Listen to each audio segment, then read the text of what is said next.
بسم اللہ الرحمن الرحیم وللہ المشرق والمغرب فأینما تولوا فثم وجہ اللہ ان اللہ واسع علیم۔ اور مشرق اور مغرب اللہ تعالیٰ ہی کا ہے، تو تم جس طرف منہ کرو ادھر اللہ تعالیٰ کی ذات ہے، بے شک اللہ بڑی وسعت والا علم والا ہے۔ میرے دوستو، میں نے اپنی تفسیر کرمانی سے جلد اول سورۃ بقرہ کی آیات مبارکہ 115 کا پڑھنے کا شرف حاصل کیا اور اس کا ترجمہ میں نے آپ کی خدمت میں پیش کیا۔ اب میں آپ کو اس تفسیر کا ہر حرف ہر لفظ کا معنی عرض کروں گا اور اس کے بعد تفسیر شان نزول عرض کروں گا۔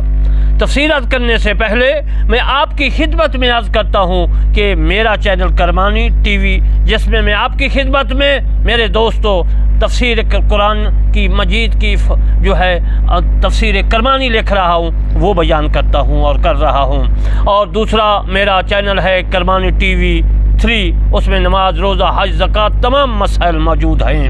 اور تیسرا میرا چینل ہے کرمانی ٹی وی ایکسٹرا، اس میں زمین آسمان حضرت آدم علیہ السلام سے لے کر میرے کریم صلی اللہ علیہ وسلم اور باقی اصحابہ کرام تابعی تبع تابعین کی تاریخیں موجود ہیں، میں پیش کر رہا ہوں۔ تو میرے دوستو، آپ نے میرے ان 3 چینلوں کو ضرور سبسکرائب، لائک، کمنٹ، شیئر اور فالو کرنا ہے، لوگوں تک پہنچانا ہے۔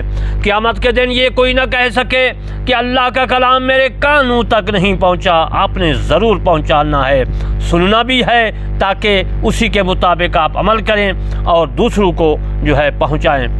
اللہ تبارک و تعالی نے فرمایا وَتَعَاوَنُوا عَلَى الْبِرِّ وَالتَّقْوَىٰ، اے لوگو تم ایک دوسرے کی نیک کاموں میں مدد کرو۔ تو میرے دوستو، یہ نیک کام ہے اللہ کا کلام پہنچانا ہر ایک انسان تک، ہر ایک انسان کے کان تک۔ اور اللہ تبارک و تعالی نے فرمایا وَمَا تُقَدِّمُوا لِأَنفُسِكُم مِّن خَيْرٍ تَجِدُوهُ عِندَ اللَّهِ، اللہ نے فرمایا جو تم نیکیاں کرتے ہو میرے ہاں پہنچتی ہیں اور آپ کی نیکیاں میں تم کو آخرت میں ضرور دوں گا۔ ان اللہ بما تعملون بصیر، جو تم نیکیاں کر رہے ہو کرتے ہو میں ان کو دیکھ رہا ہوں۔ تو عزیزان محترم، آپ اور میں ہم نیکیاں کر رہے ہیں، اللہ تبارک و تعالیٰ کی بارگاہ میں جا رہی ہیں اور وہ دیکھ رہا ہے۔ آپ نے نیکیوں کو ضرور جو ہے حاصل کرنا ہے، لوگوں تک پہنچانا ہے، کیونکہ اللہ تبارک و تعالیٰ نے فرمایا وَمَا خَلَقْتُ الْجِنَّ وَالْإِنسَ إِلَّا لِيَعْبُدُونَ، جنوں اور انسانوں کو میں نے اپنی ہی عبادت کے لیے پیدا کیا ہے۔ تو ہمارا آنے کا مقصد یہی ہے کہ اللہ کی عبادت کریں، یہ اللہ کی عبادت ہے۔ تو میرے دوستو، میرے ان ضرور 3 چینلوں کو subscribe, like, comment, share, follow کرنا ہے، لوگوں تک پہنچانا ہے۔ آپ نے میری ویڈیو پوری سننی ہے تاکہ آپ کو قرآن مجید سمجھ آ جائے۔ اب میں آپ کو قرآن مجید اسی آیات مبارکہ سورۃ بقرہ کی 115 کی جو ہے تفسیر عرض کرتا ہوں، ہر ایک حرف اور جملہ کا معنی عرض کرتا ہوں، آپ نے ضرور یاد رکھنا ہے۔ وَلِلَّهِ الْمَشْرِقُ، وا کا معنی اور ہے، وا ایک جملے اور دوسرے جملوں کو ملانے کے لیے آتی ہے اور یہ دونوں جملوں کا معنی ایک ہوتا ہے۔ للہ ہے اللہ کے لیے، لام جو ہے واسطے کے لیے ہے، ملکیت ہے اللہ کے لیے ہے جو کچھ ہے۔ مشرق جہاں سورج نکلتا ہے وہ مشرق ہے۔ مغرب، وا کا معنی اور ہے، دیکھو مشرق اور مغرب دونوں جملوں کو یہ واو ملا رہا ہے۔ مغرب جہاں سورج غروب ہوتا ہے، ڈوبتا ہے، اس کو مغرب کہتے ہیں۔ فَأَيْنَمَا، پس جدھر، تولو تم جدھر منہ کرو، فَثَمَّ، پس اسی طرف ہے، وجہ اللہ، منہ اللہ، انا بشک بلا شبہ اللہ واسع وسعت والا، علیم جاننے والا، علم والا، علیم علم سے بنا ہے، علم کا معنی ہے جاننا۔ اس آیات مبارکہ کا شان نزول میں عرض کر دیتا ہوں تاکہ آپ کو پتہ چل جائے کہ اللہ تبارک و تعالی نے یہ آیات مبارکہ جو فرمائی ہے یہ کس مقصد کے لیے، تاکہ آپ کو سمجھ آ جائے۔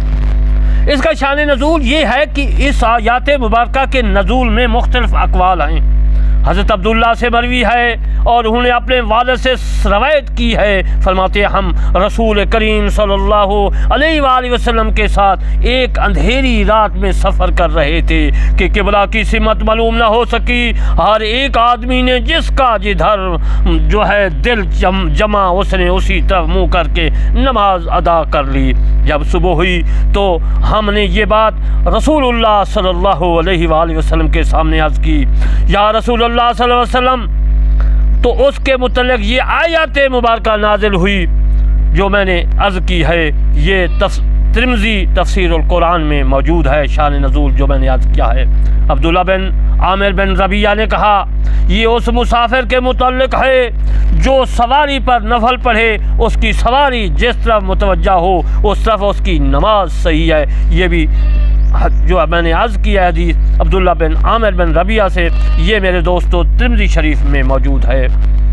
جب تحویل قبلہ کا حکم فرمایا گیا تو یہود نے مسلمانوں پر طعن و زنی کی، ان کے روح میں جو ہے اس کے میرے دوستو رد میں یہ آیات مبارکہ نازل ہوئی۔ یہ بخاری شریف میں بھی موجود ہے، مسلم شریف میں بھی موجود ہے، تفسیر کبیر میں فخر الدین رازی رحمۃ اللہ علیہ نے بھی لکھی ہے، اور خزائن العرفان میں بھی ہے، اور نعیمی تفسیر میں بھی مفتی احمد یار صاحب رحمۃ اللہ علیہ نے لکھی ہے۔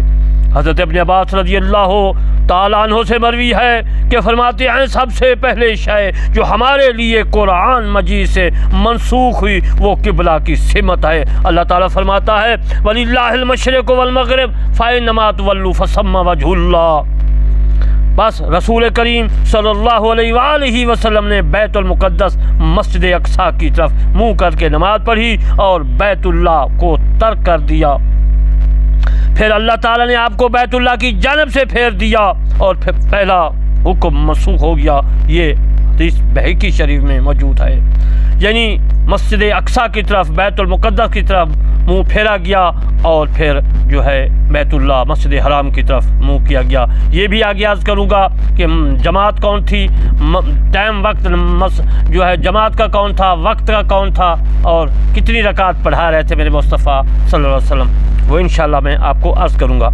حضرت قتادہ فرماتے ہیں یہ آیت منسوخ ہے وَلِلَّهِ الْمَشْرِقُ وَالْمَغْرِبُ فَأَيْنَمَا تُوَلُّوا فَثَمَّ وَجْهُ اللَّهِ وَمِنْ حَيْثُ خَرَجْتَ فَوَلِّ وَجْهَكَ شَطْرَ الْمَسْجِدِ الْحَرَامِ، سورہ بقرہ پارہ 2 آیات مبارکہ 149۔ اور یہاں سے آؤ اپنا منہ مسجد حرام کی طرف کرو، یہ آیت ناسخ ہے۔ امام ابن منذر رحمۃ اللہ علیہ نے حضرت مسعود رضی اللہ تعالی عنہ اور دوسرے اصحابہ سے اس مذکورہ آیات کے تحت روایت کیا ہے کہ لوگ بیت المقدس کی طرف منہ کر کے نماز پڑھتے تھے جب رسول کریم صلی اللہ علیہ وآلہ وسلم مدینہ منورہ تشریف فرما ہوئے، مکہ سے ہجرت کر کے مدینہ پاک میرے محبوب صلی اللہ علیہ وسلم، ابو بکر صدیق، باقی اصحابہ کرام رضی اللہ تعالی عنہ جو ہے تشریف فرما ہوئے، تشریف لائے تو آپ تقریباً 18 مہینے بیت المقدس کی طرف منہ کر کے نماز پڑھتے رہے، اور جب آپ نماز پڑھتے تھے تو اپنا سر مبارک آسمان کی طرف بلند کرتے اور حکم الہی کے منتظر رہتے۔ پس رب العزت نے بیت المقدس قبلہ کو منسوخ کر کے کعبہ کو قبلہ بنا دیا۔ وَلِلَّهِ الْمَشْرِقُ وَالْمَغْرِبُ فَأَيْنَمَا تُوَلُّوا فَثَمَّ وَجْهُ اللَّهِ۔ حضرت ابن عمر رضی اللہ تعالی عنہ سے مروی ہے کہ فرماتے ہیں کہ رسول کریم صلی اللہ علیہ وآلہ وسلم جب سفر کرتے اور نفل نماز ادا کرنے کا ارادہ کرتے تو اونٹنی کا منہ جدھر ہوتا اس طرف منہ کر کے تکبیر کہہ دیتے، اور جس طرف سواری جا رہی ہوتی ادھر ہی نماز ادا کر لیتے۔ حضرت ابن عمر رضی اللہ تعالی عنہ نے یہ آیت پڑھی وَلِلَّهِ الْمَشْرِقُ وَالْمَغْرِبُ فَأَيْنَمَا تُوَلُّوا فَثَمَّ وَجْهُ اللَّهِ۔ یہ ترمذی شریف میں موجود ہے۔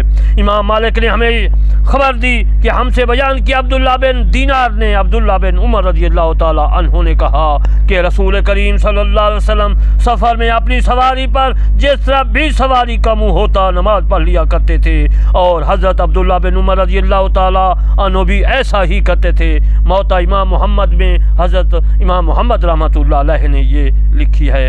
امام مالک نے ہمیں خبر دی، فرماتے ہیں ہیں کہ ہمیں خبر دی نافع نے کہ عبداللہ بن عمر رضی اللہ تعالیٰ عنہ سفر میں فرض نماز کے ساتھ اس سے پہلے یا بعد میں کوئی نفل نماز نہیں ادا کرتے۔ اس مسئلے کو پھر سنیں۔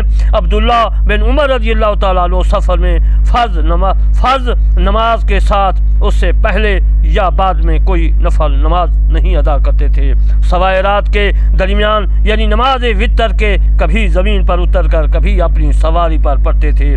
جس طرف بھی اس کا رخ ہوتا حضرت امام محمد رحمۃ اللہ علیہ کہتے ہیں اس میں کوئی حرج نہیں ہے کہ مسافر اپنی سواری پر نماز نفل اشارہ سے پڑھ لے، جس طرف بھی اس کا رخ ہو سجدہ میں رکوع سے زیادہ جھکے، مگر فرض اور وتر سواری سے اتر کر زمین پر ادا کرے۔ اس کے متعلق بہت سے آثار ہیں۔ امام محمد رحمۃ اللہ علیہ نے یہ فتویٰ جو دیا ہے امام اعظم ابو حنیفہ رحمۃ اللہ علیہ کے قول پر، یہ موطا امام محمد میں موجود ہے۔ عزیز محترم انشاءاللہ بقیہ مسائل پھر عرض کروں گا اس تفسیر کے آیات مبارکہ وللہ المشرق والمغرب کے میں پھر آپ کی خدمت میں عرض کرتا ہوں میرے چینل کلمانی ٹی وی اور کلمانی ٹی وی 3 اور کلمانی ٹی وی ایکسٹرا کو، جس میں تاریخ ہے، ضرور subscribe, like, comment, share, follow اور ضرور سننا ہے۔ وما علینا الا البلاغ المبین۔